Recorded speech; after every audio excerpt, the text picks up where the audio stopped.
Restauré en 1990, le musée de Tessé présente des collections de beaux-arts, sa fameuse galerie égyptienne aussi.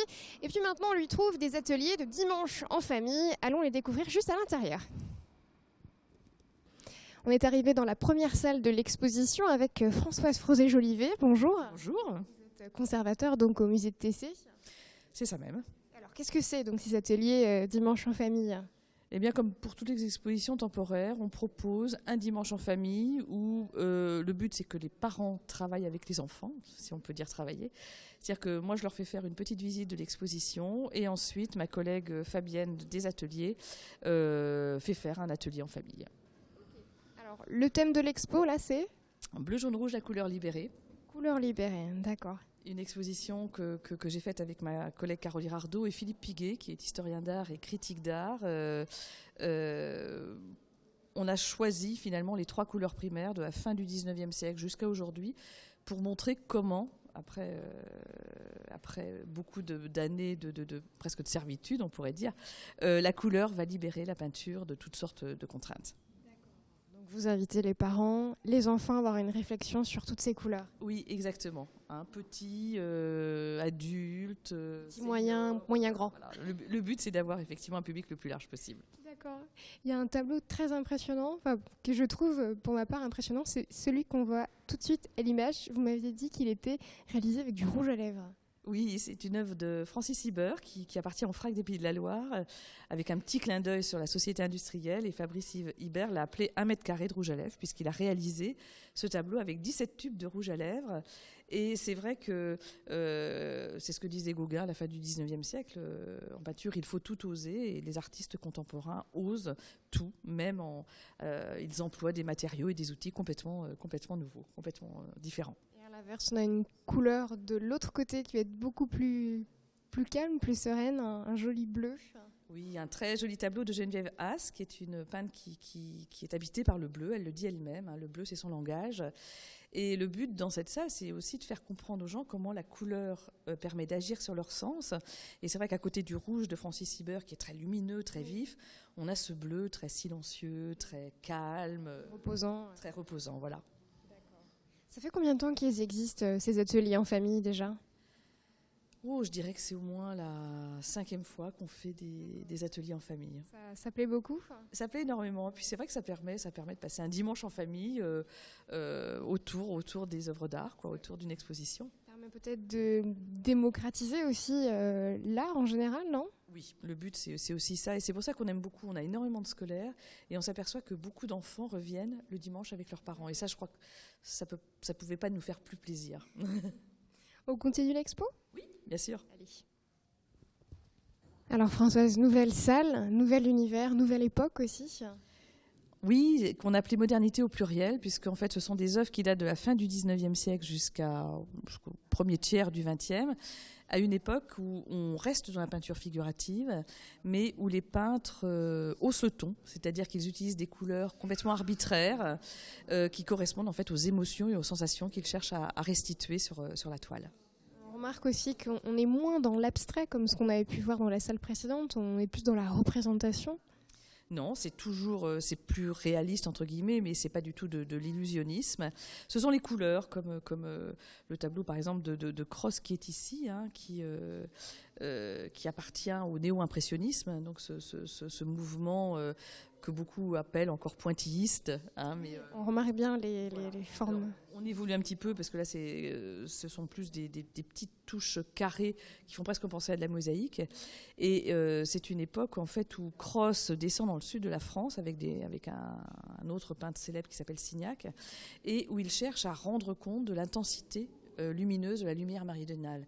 Ils sont fascinés par cette lumière et peu importe les couleurs, vous avez des rochers qui sont orange, vous avez une mer qui est bleue, qui est verte, etc. C'est comme ça qu'ils ont envie de le rendre. En plus, ils travaillent, ça fait vraiment suite à toutes les théories scientifiques sur la couleur, en particulier de Chevreul, et ils travaillent sur le contraste simultané des couleurs, sur les juxtapositions couleurs primaires complémentaires pour justement donner encore plus d'intensité lumineuse. On J'imagine pas tout ça en regardant le tableau qui a un travail vraiment important en amont sur l'impression de ces couleurs. Exactement, c'est vraiment le métier, le savoir-faire du peintre et de son savoir aussi, ses connaissances un petit peu scientifiques sur la couleur. On continue dans l'autre salle à côté ? Tout à fait. Alors nous voici maintenant dans l'ère de l'abstraction structurée. On a complètement changé d'univers là.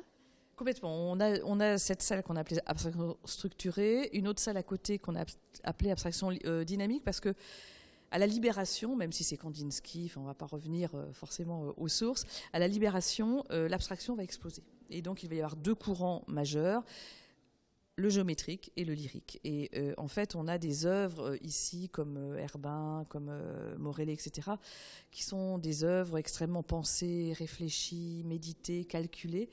C'est très impressionnant parce qu'en fait, on dit toujours que l'abstraction géométrique, c'est froid et impersonnel. Et en fait, on s'aperçoit que le tableau d'Aurélie Nemours, le carré rose là, sur fond jaune, donc des formes géométriques très pures, plus on reste devant, plus on s'aperçoit que les couleurs changent sans arrêt. Ça vibre, ça palpite. Il en est de même pour Vera Molnar, parce que on se dit, c'est toujours pareil. Blanc et rouge. Voilà. Alors qu'on a deux rouges différents, les rouges font jouer les blancs de manière différente. Et c'est vrai que ce sont des œuvres devant lesquelles il faut passer du temps pour bien voir comment elles évoluent dans leur vibration colorée. C'est absolument passionnant. Toutes les nuances. Et celui qui est le plus impressionnant, c'est celui-là que l'on voit maintenant, puisque la manière dont on se positionne influe sur ce que l'on voit. Oui, c'est Agam qui a voulu, c'est une œuvre qui nous a été prêtée par le Centre Pompidou, et Agam en fait faisait ce qu'il appelait ces tableaux transformables. Donc par rapport à la peinture classique devant laquelle on doit être de face et on voit toujours la même chose, lui en fait veut que le spectateur, par son déplacement, crée à chaque fois une œuvre un peu fugitive et éphémère.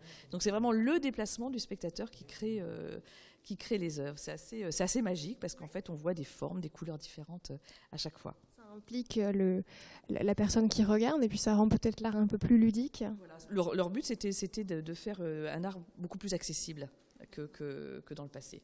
On a encore cette logique de la géométrie juste derrière nous. Oui, donc on est dans ce qu'on appelait l'op art ou aussi l'art cinétique, on ne va pas rentrer dans les détails, et c'est Vasarely. C'est un petit peu pareil, c'est des arts, ce sont des œuvres qui se veulent accessibles à tous. Là, ils jouent avec, c'est des jeux optiques, puisqu'en fait, on a l'impression de cette boule qui vient vers nous, de cette boule qui est en 3e dimension, alors qu'en fait, c'est complètement plat, et uniquement par le travail de la couleur, en fait, puisqu'on part de couleurs foncées, et au centre, on a ce cube avec des couleurs extrêmement claires, presque fluo, et tout ça fait qu'on a cette impression de 3e dimension absolument incroyable. C'est impressionnant, ouais. Donc le principe des ateliers, c'est ça. Les parents, les enfants font le tour de l'exposition. Ils font le tour de l'exposition et là, par exemple, aujourd'hui, ils sont partis du tableau de Herbin. Celui-là avec les formes ?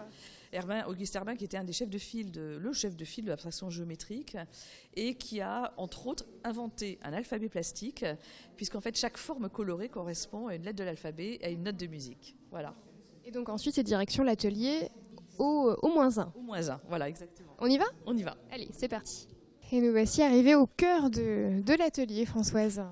Oui, c'est l'atelier qui accueille les scolaires et puis donc aujourd'hui les parents avec les enfants. C'est toute l'année en fait les ateliers comme ça ? Oui, le dimanche en famille ça n'a lieu qu'une fois par an, mais les ateliers pour les scolaires sont ouverts tous les jours en fait. C'est super ça. C'est Fabienne qui est juste là-bas qui s'en occupe.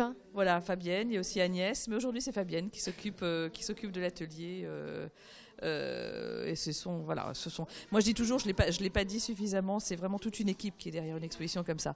À la fois les Fabienne du service des publics, Jenny qui a fait le graphisme, enfin toute l'équipe technique qui a fait ce que l'expo est aujourd'hui. C'est vraiment, moi toute seule je suis incapable de faire une exposition, je veux dire, ça suffit pas quoi. C'est un travail vraiment d'équipe. Ouais. Voilà. Tout comme les ateliers, je ne saurais pas du tout les gérer. Donc heureusement que j'ai Fabienne. Et on va aller voir Fabienne alors. Allez, je vais passer par là. Merci. Bonjour Fabienne, je vous embête une minute. Oui. Vous allez bien ? Bien, merci. Alors, qu'est-ce que vous faites ici ? Alors, on fait un atelier autour d'Auguste Herbin. Ils ont un alphabet revisité, simplifié un peu, parce que celui d'Herbin était quand même compliqué. Et après, ils choisissent un mot Alors leur prénom, celui de leurs parents, leur sport, on a le mot basket. Et ils vont faire une petite composition colorée avec des formes géométriques à la manière d'Auguste Herbin.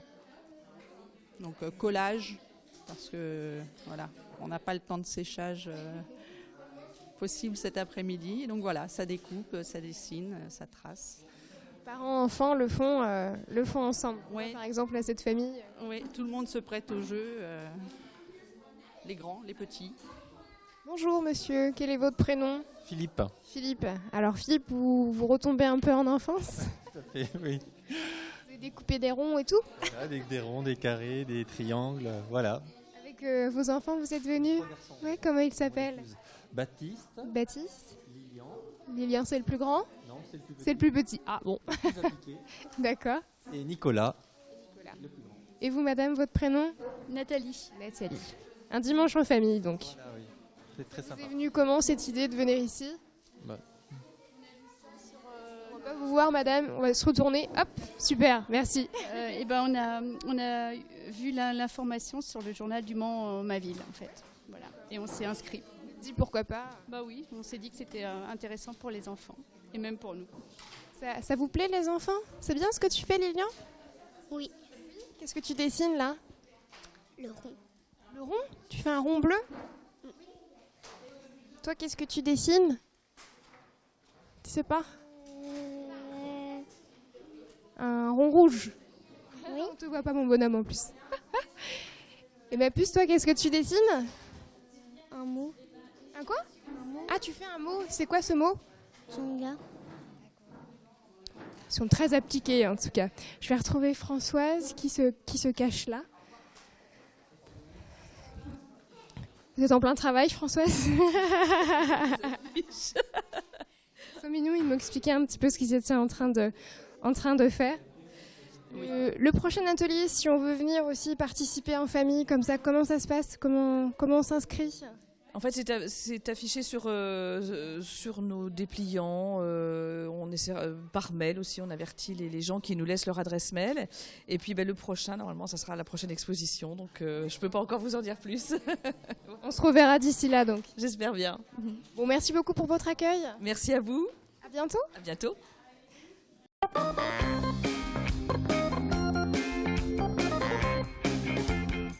L'infiltré du dimanche, c'est terminé pour aujourd'hui. J'espère que vous avez passé un agréable moment avec nous. Évidemment, on se retrouve la semaine prochaine pour un nouvel épisode. Très bonne soirée sur LMTV.